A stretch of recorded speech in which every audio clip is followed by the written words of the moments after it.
Hey there, Mike Robbins here with another video blog post. Man, it's been a while since I've done one of these. It's nice to connect with you this way. I want to talk a little bit about our phones specifically. I had an interesting experience just this past weekend. You know, it was the 4th of July weekend here in the U.S., and we decided, my wife Michelle and I and our girls decided we were going to go away to a lake that's a couple hours from us and spend some time with our friends who have a cabin there. We actually went there last 4th of July. And we were rushing around, as often is the case when you're getting ready for a trip. We were going to be gone for 4 days, and we jump in the van, and we're on our way. And we actually had to make a stop along the way, so it was a little time sensitive. And I realized as we're about not even a quarter of a mile from the house that I forgot my phone. And I start reaching for it, and oh, babe, I'm so sorry. I know we're running late. I say to Michelle, I got to get back and get my phone. So we turn around, and we're driving back to the house. And I'm having this funny thought in my head as we're driving back, like, do I really need to turn around? Do I really need the phone? Yeah, it's probably better, it's safer, I'm kind of going back and forth. But then in the back of my mind, I'm also kind of thinking, you know, I hope I don't find it. And what's interesting, right, we set intention.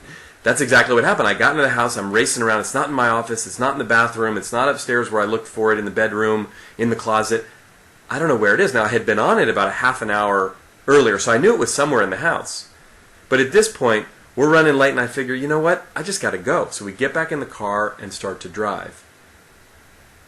And as you can imagine, I panicked a little bit. I mean, in the scheme of things, not a huge deal, but like, oh my gosh, as I start to think about this, am I going to be able to survive without my phone for 4 days? We're going away to the lake. Now, I have my laptop, I'm thinking, right? But the cabin that we're staying at, there's no Wi-Fi there. So not only am I not going to have my phone, I'm not going to have access to the internet or email or anything. And I start doing the mental checklist. Well, what will that mean? Well, who do I need to be in touch with? Well, what might happen? Well, what might I forget? And what about directions? And what about things? And But after talking it through a little bit with Michelle, I had sort of calmed myself down. And I would say it probably took me a good 24 hours to fully relax into the reality that I did not have my phone with me. And I was reaching for it the first day we were there or so and realizing, nope, it's not there. Nope, I can't text anybody. Nope, I can't check Facebook. Nope, I can't check my email. Nope, I can't get on the Huffington Post. I can't check sports scores on ESPN. Whatever the things that I normally do on my phone, I wasn't able to do.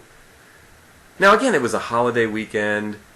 There wasn't going to be a whole lot of business activity and things going on. And the key people in my life, in my business and personally, who knew where I was, knew that I didn't have my phone, and knew that they probably wouldn't hear from me. But what ended up happening over the weekend was amazing. I was able to more fully engage and connect. And you know, one insight that I had, and I've had this insight before, but it became abundantly clear to me as we were playing at the beach with my girls and having a good time, is what my girls really want from me more than anything else is my attention. And that's true for everybody in our lives who loves us, cares about us, even people we work with. They want our attention. Now granted, a lot of us, myself included, we're busy. We have a lot going on. We have a lot of communications to manage. We have a lot of responsibilities. We have lots and lots going on. And with all this technology that's been created, and look, there's some amazing aspects of it, clearly. I love some things I can do with my phone. I love the fact that technology allows me to sit in my office here, stare at a little camera on my computer, create a message like this, and then send it out to you, and now you're watching it on some device of technology that you can then see me and hear me, and that's pretty remarkable if you think about it, that we can interact with people all over the world from a device that we can stick into our pocket or our purse. It's amazing. However, the dark side of it is that we often allow it to take over our lives.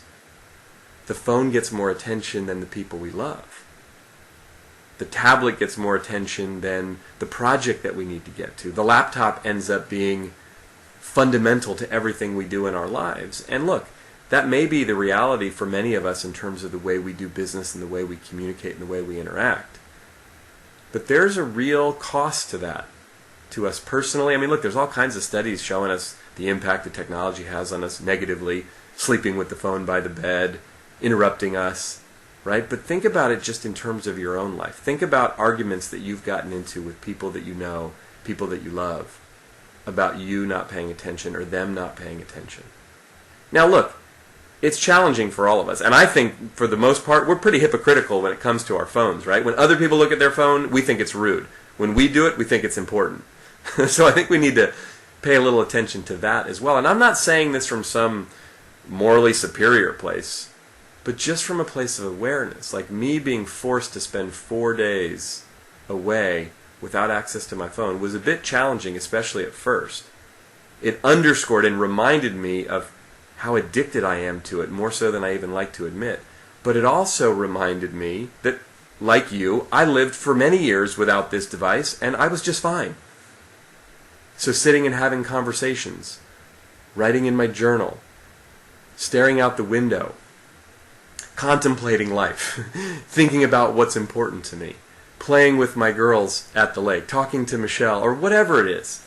Simple stuff. When we take the technology away, when we consciously choose to turn it off, put it in our bag, put it in a drawer, leave it to the side, we can re-engage with ourselves and with life in a more authentic way. And it's not to say that it's all bad, because it clearly isn't.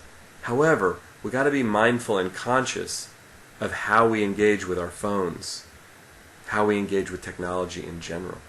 And it's a good reminder from time to time, and I got reminded of this past weekend. We can survive just fine, and in fact, in some cases, be even more fully present and engaged in life without our phones. So pay attention to that. Have some compassion with yourself. It's challenging for many of us, clearly. But just notice, can you turn the phone off, put it down, disengage from it from time to time on purpose, and see what becomes available when you do. Thanks for watching. It's great to connect with you this way. I look forward to the next time we get to connect.